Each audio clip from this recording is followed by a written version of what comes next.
What is up, everyone? Welcome back to my channel, and if you're new, welcome. My name is Meg, and today I'm going to go in depth on my base makeup, so foundation, cream contour, bronzer, blush, all of that. We're going to get into it today.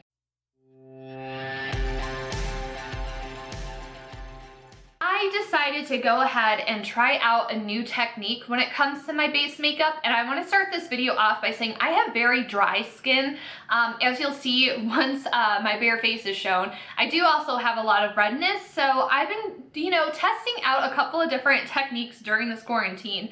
So I'm not using quite as much makeup, because before I would cake on the foundation, full coverage, had to cover everything up, full coverage, thick concealer. So I've been doing the less is more approach in a couple different new techniques. I've seen people applying their base to get it to last longer and to not look as cakey. So this is a result of that. So if you would like to see what I do in this video, keep watching. We're going to get into it. And if you're curious about my eye makeup, I do have a tutorial, so it'll be linked right up here for you to check out. Don't forget to subscribe before we get started. Thumbs up if you're excited.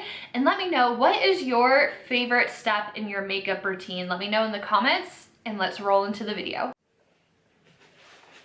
I already have my base on, which is the Milk Hydro Grip Primer. I like this. It is a nice, tacky, sticky base, so the foundation and whatever products you're putting on truly feels like it sticks to it.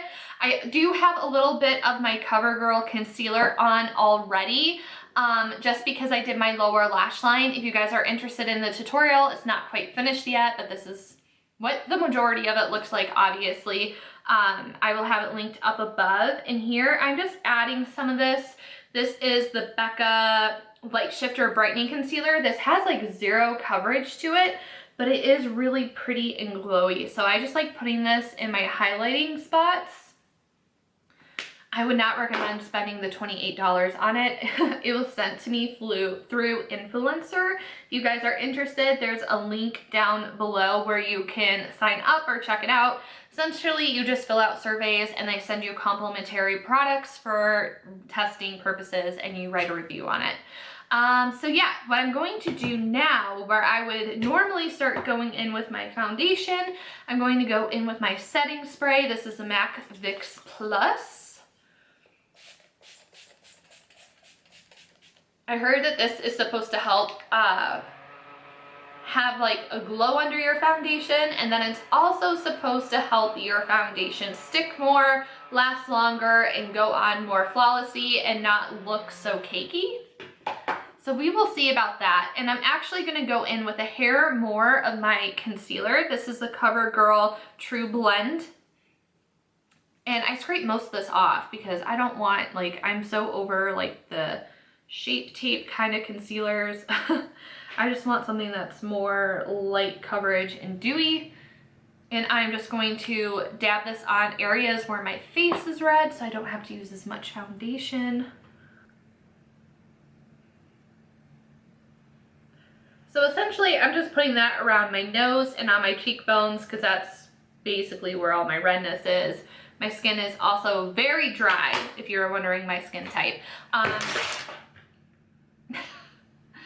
I am dropping everything. This has been my life. This is a CoverGirl Even Better. This is an oldie but goodie. I do have a review on it. I will try to link it up above. I reviewed this foundation like a few years ago, and I still found concealer on my chin. This is what happens when your sleep is affected by quarantine and everything that's happening in the world. We try to pretend we're holding it together, but we're not. Anyways, I'm in the shade CN02 Breeze, and I don't take a lot of this, and I just blend it out with a sponge. For me, whenever I try to use a brush, it just doesn't look nice on my skin. I think my skin is like too dry for a brush. I just get like the bristle imprint no matter how hard I try to blend it away. So I just prefer using a sponge. Do you guys, where are you when it comes to your foundation? Do you use a brush? Do you use a sponge? Do you have any tips for me? Because I can never get it to work. So I'm just gonna add just a smidge more right here.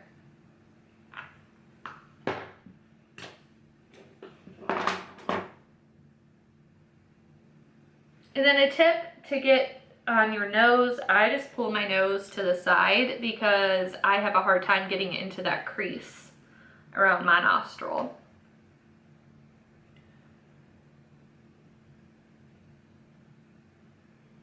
This is like a spot on match. I don't think I even need to blend down my neck. In any case, I don't need to blend down my neck. I won't.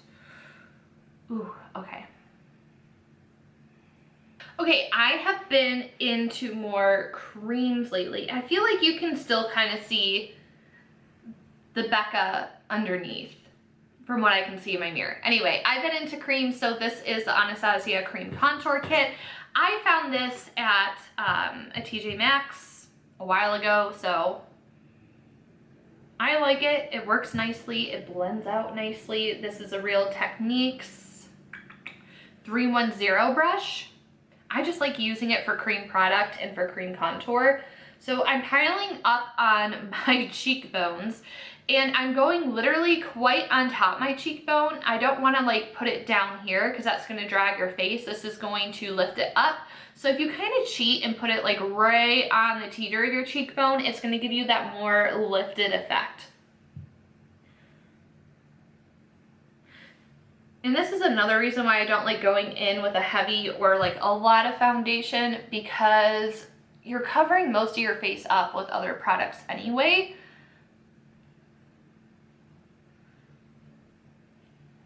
And then for nose contour, this is a Real Techniques Pixel Pointed Eyeliner Brush. And because my skin is so dry, especially on my nose, it's so finicky, it lifts up. So I dot my contour on, and then I lightly blend with a sponge. In the winter, when my skin is super dry, I can't do that because it will lift the foundation straight up off my face. So I have to be very careful with my nose contour. So I'm just gonna blend this quickly with a sponge. That's another reason why I like this product. It is literally hardly any effort to blend it out.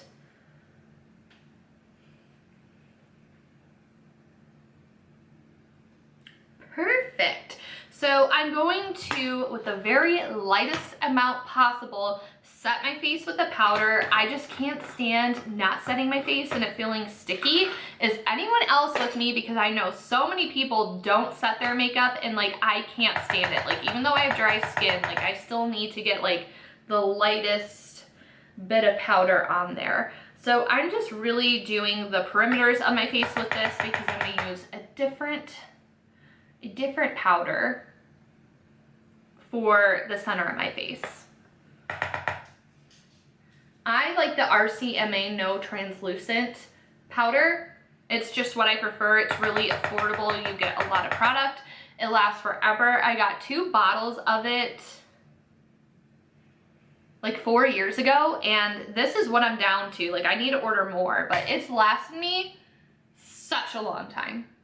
So now I'm gonna go in with this Laura Mercier Glow Powder. I have to be careful. I'm super pale. You guys can see how fair I am. And this is like too dark for me, even though it's the translucent shade.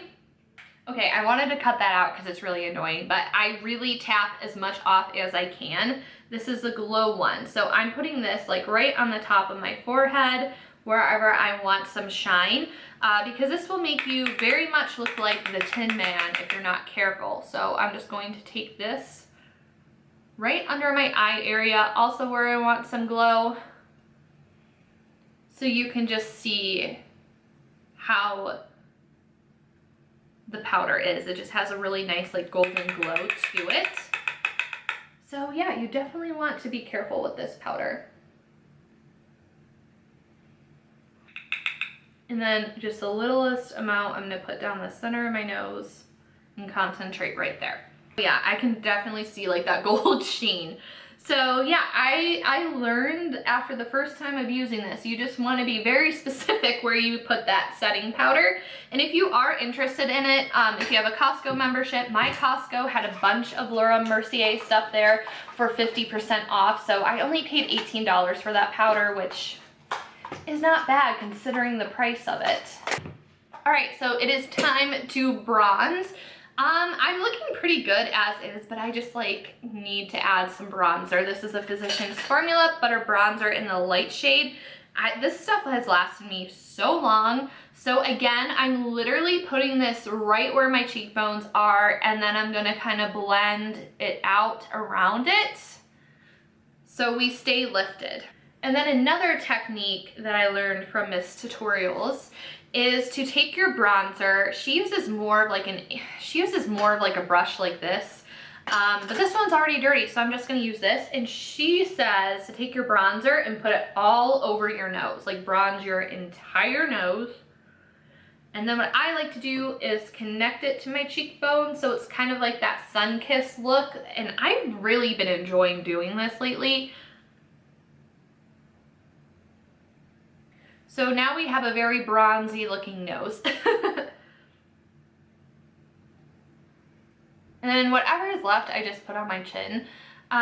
So yeah, we have bronzer all throughout our face now.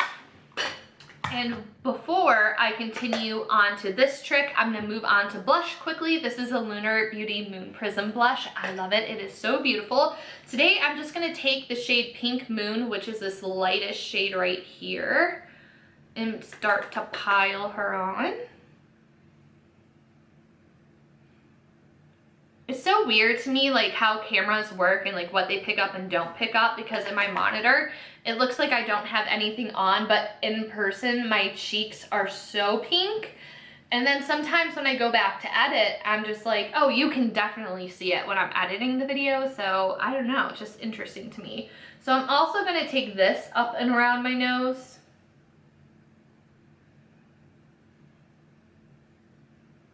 And then whatever is left, I just kind of like put around my forehead just for funsies.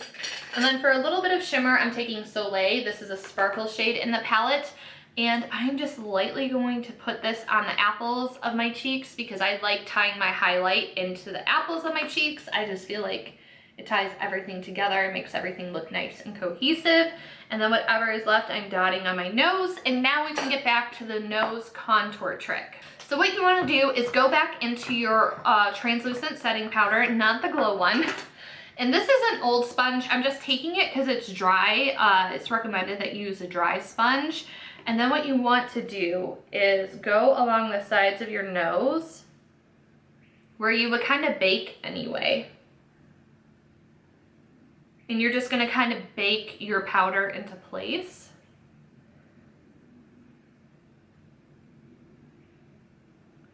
So for me, I'm just putting that all down along the side of my nose. And you just wanna let that sit. Oh, that tickles. We wanna give this a few minutes. So I'm gonna go ahead and do my brows off camera and be back. All right, we are back and the brows are filled. Who else knows where that's from? Okay, so what I'm going to do is add my highlighter, which I love doing this. I love taking eyeshadows and using them as highlighter. This is a Jaclyn Hill Volume 2 palette, and I'm going to take the shade I'm in it because it's like a dual chrome. It's really pretty. It has like a red reflect in it. So what I'm going to do is just take a fluffy brush. This is a Morphe G24. And again, with this, you barely need any of it. And I'm just gonna add it right. Oh, it's so beautiful. I love this shade. So I just take the tiniest amount of it, blend it out. And with dual chrome shadows, it's so much easier to see in person than it is on a camera. For whatever reason, cameras don't really pick them up that great. So now I'm just gonna dust away the bake. And I guess I added some definition to my nose, not like a ton. I mean, I get it. I see the contour there. I see what it did, but I don't know if I would do that like in my everyday makeup, you know? So I'm just adding some to my nose and right to there. And I am feeling freckles, so I'm gonna go ahead and add that onto my look. So what I'm actually going to do is give a final spray with this Fix Plus. This has a tendency to kind of camel spit on you, especially towards the end. So I'm gonna lightly tap with the clean side of my sponge to make sure none of those like droplets dry on your face, because if you don't like tap them out, like you'll see like dry little circles on your face from the setting spray. So you could also do the freckles before you put powders on because they're easier to blend out. And then I think like adding the dew of the setting spray will again make this easier to blend out. So you can take any brown. I'm just gonna take this shade Corduroy from the Zorak palette, just kind of like a medium brown shade. And then you can just start to add it. I'm just taking this little e.l.f. angled eyeliner brush. I love these little brushes, they're so cool. And I'm just gonna start to dot this on my face and on my nose. Maybe the shadow was a little bit too powdery for this. This is definitely something that is time consuming. So I'm just gonna show you really fast. What you wanna do is just set those down, and then you want to press in with your finger so they're not so bam in your face. They look like they're actually part of your skin. So you can see the difference in that versus that. So I'm gonna go ahead and add my freckles, finish off this makeup look, and be back to wrap up the rest of the video. Okay, so my makeup has been on for an hour and I'm really liking how it looks. Like I have a really nice glow to my skin without looking like a Tin Man, which is what I look like when I was testing this powder out and I used it all over my face. But I think just using it like on my forehead and in this area, it's giving such a nice effect. I don't feel like my face is overly powdery or overly cakey, so I think I like the technique of layering the setting spray. What I want to test out next on camera is the whole setting powder all over your face before you even put primer on. So if that is a technique you have tried out, let me know how it worked out for you. But yeah, thank you so much for hanging out with me today. I hope you guys enjoyed the video. Don't forget to subscribe on your way out, and I will see you in the next one. Bye everyone.